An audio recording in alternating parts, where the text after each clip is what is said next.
আপনি যদি এই মুহূর্তে আমাকে 40,000 টাকার আশেপাশে প্রিয়ন ফোনের মধ্যে সবথেকে অলরাউন্ডার ফোনটা সাজেস্ট করার কথা বলেন, তাহলে আমি আপনাকে এক কথায় বলবো সেই ফোনটা হবে স্যামসাং গ্যালাক্সি S23। গত প্রায় 6 থেকে 7 মাস ধরে স্যামসাং গ্যালাক্সি S23 কিন্তু আমি পার্সোনালি ইউজ করে আসছি এবং প্রত্যেকটা ভিডিও কিন্তু আমি S23 ক্যামেরা দিয়ে শুট করে থাকি। শুধুমাত্র ফটোগ্রাফি কিংবা ভিডিওগ্রাফি না, এই ফোনটা কিন্তু পারফরমেন্সের দিক থেকে বর্তমানে যতগুলো ফোন পাওয়া যায় এই বাজেটে আমার কাছে এটাই সব থেকে বেস্ট মনে হয়েছে। আজকের এই ভিডিওটাতে আমরা স্যামসাং গ্যালাক্সি S23 নিয়ে বিস্তারিত আলোচনা করবো। এই ফোনটার ভালো দিক এবং খারাপ দিক আপনাদের সাথে শেয়ার করবো। সেক্ষেত্রে আমি এই ফোনটা 6 মাস ধরে যে ইউজ করতেছি সেটার কিন্তু অভিজ্ঞতাটাও শেয়ার করবো। সো প্রথমে যদি এই ফোনটা ডিজাইন এবং বিল্ড কোয়ালিটি নিয়ে কথা বলি, তাহলে এই ফোনটা কিন্তু দেখতে কিছুটা স্যামসাং গ্যালাক্সি S22 এর মতো, শুধুমাত্র ক্যামেরা বাম ছাড়া কিন্তু এই ফোনটার সব কিছুই স্যামসাং গ্যালাক্সি S22 এর মতো।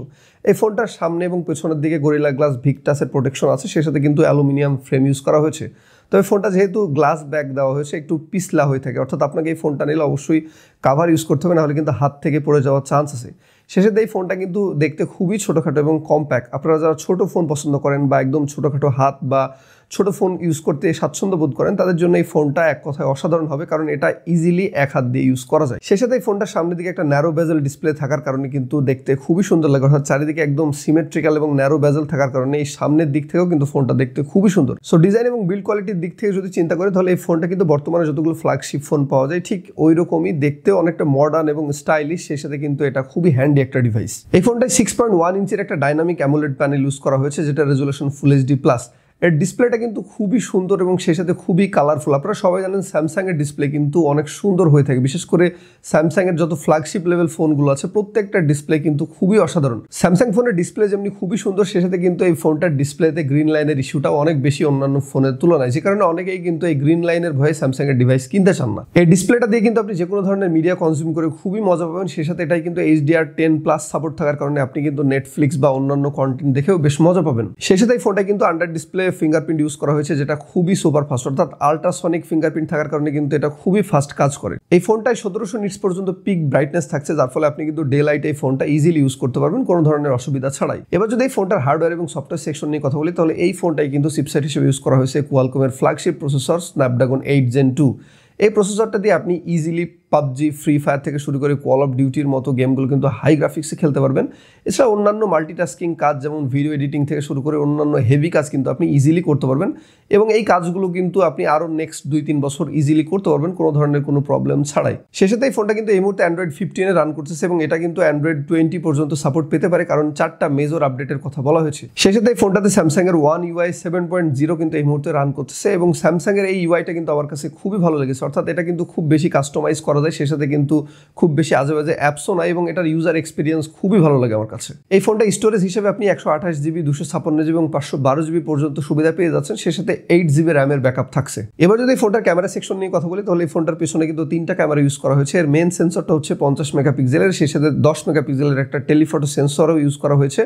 সেই সাথে এটাই কিন্তু আপনি 12 মেগাপিক্সেলের আলট্রা ওয়াইড সেন্সরও পাচ্ছেন। আপনি এই ফোনটা দিয়ে নিঃসন্দেহে ফ্ল্যাগশিপ লেভেলের ফটোগ্রাফি এক্সপিরিয়েন্স করতে পারবেন, এবং স্যামসাংয়ের ফটোগুলো কিন্তু দেখতে খুবই সুন্দর লাগে, অর্থাৎ স্যামসাংয়ের ফোন দিয়ে ছবি তুললে কিন্তু ছবিগুলো একটু কালারফুল হয়ে থাকে, একটু ভাইব্রেন্ট হয়, একটু ওভার স্যাচুরেটেড হয়, যে কারণে কিন্তু এই ধরনের ছবি বেশিরভাগ মানুষই পছন্দ করে। স্পেশালি আমার কাছে কিন্তু খুবই ভালো লাগে, কারণ এই ছবিগুলো রেডি টু আপলোড হয়ে যায়, অর্থাৎ ছবি তোলার পর আপনি চাইলে যে কোনো সোশ্যাল মিডিয়াতে আপলোড করতে পারবেন, ছবিগুলো দেখতেও কিন্তু খুবই সুন্দর লাগে। এছাড়া এই ফোনটার আলট্রা ওয়াইড সেন্সর দিয়ে কিন্তু আপনি দিনের বেলায় খুবই ভালো ছবি তুলতে পারবেন, ছবিগুলোর কোয়ালিটি খুবই সুন্দর হয়, সে সাথে কিন্তু ডাইনামিক রেঞ্জও খুবই ভালো পাওয়া যায়। এই ফোনটা টেলিফটো লেন্স দিয়ে আপনি সর্বোচ্চ 3x পর্যন্ত জুম করে ছবি তুলতে পারবেন, সে সাথে ডিজিটালি কিন্তু 30x পর্যন্ত ছবি তুলতে পারবেন।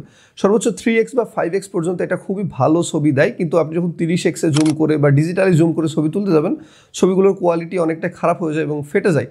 তবে 3x পর্যন্ত বা 5x পর্যন্ত আপনি বেশ হাই কোয়ালিটির টেলিফটো ছবি তুলতে পারবেন। আপনারা যারা ভিডিওগ্রাফি কিংবা কন্টেন্ট ক্রিয়েশনের জন্য একটা ডিভাইস খুঁজতেছেন, তাদের জন্য কিন্তু S23 খুব ভালো একটা অপশন হবে, কারণ এই ফোনটা দিয়ে কিন্তু অস্থির লেভেলের ভিডিও করা যায়। আপনারা ইতিমধ্যে আমার যতগুলো ভিডিও দেখেছেন বা লাস্ট 1 মাস যে ভিডিওগুলো দেখতেছেন, সেই ভিডিওগুলো কিন্তু প্রত্যেকটা আমি S23 এই ক্যামেরাটা দিয়ে শ্যুট করে থাকি। এই ফোনটার পেছনের ক্যামেরা দিয়ে আপনি সর্বোচ্চ 4K 60fps ভিডিও করতে পারবেন, সেই সাথে কিন্তু 8K তে 30fps পর্যন্ত ভিডিও করার সুবিধা পাচ্ছেন। সেই সাথে এই ফোনটাই কিন্তু পোর্ট্রেট মোডে বা সিনেমাটিক মোডে, অর্থাৎ পেছনে ব্লার করেও কিন্তু ভিডিও করা যায় এবং ভিডিওগুলোর কোয়ালিটি খুবই সুন্দর হয়ে থাকে। এবং এই সিনেমাটিক মোডে বা পোর্ট্রেট মোডে কিন্তু আপনি 4K 30fps এর সুবিধা পাচ্ছেন। আমার প্রত্যেকটা ভিডিও কিন্তু আমি 4K 30 fps করি এবং সে সাথে পোর্ট্রেট মোডে করি, যে কারণে পিছনে কিন্তু হালকা একটা ব্লার থাকে যেটা দেখতে খুবই সুন্দর লাগে।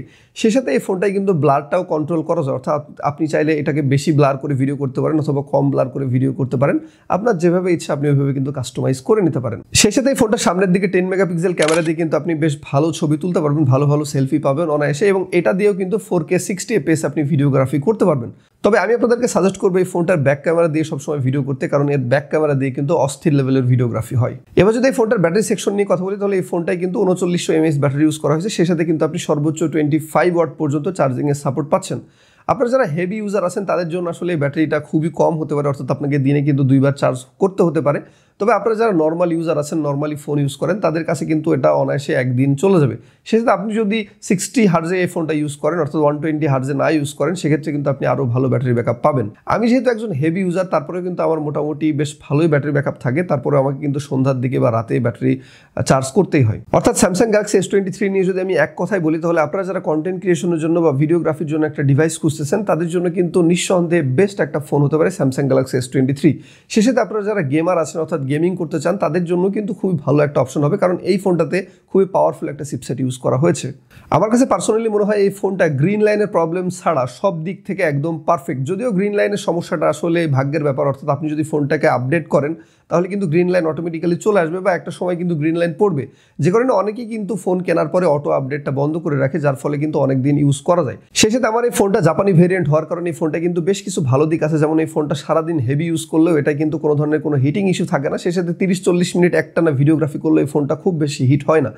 যদিও অন্যান্য মডেলগুলোতে বা অন্যান্য ভেরিয়েন্টগুলোতে আসলে কী সমস্যা আমি জানি না, তবে জাপানি ভেরিয়েন্ট হওয়ার কারণে এই ফোনটা থেকে কিন্তু আমি ভালো একটা এক্সপিরিয়েন্স পাচ্ছি। সো এই ছিল স্যামসাং গ্যালাক্সি S23 নিয়ে আমার অভিজ্ঞতা। আশা করি ভিডিওটা আপনাদের অনেক ভালো লেগেছে। নেক্সটে কোন ফোনের ভিডিওগ্রাফি চাচ্ছেন বা কোন ফোনের রিভিউ চাচ্ছেন অবশ্যই কমেন্ট করে জানাতে ভুলবেন না।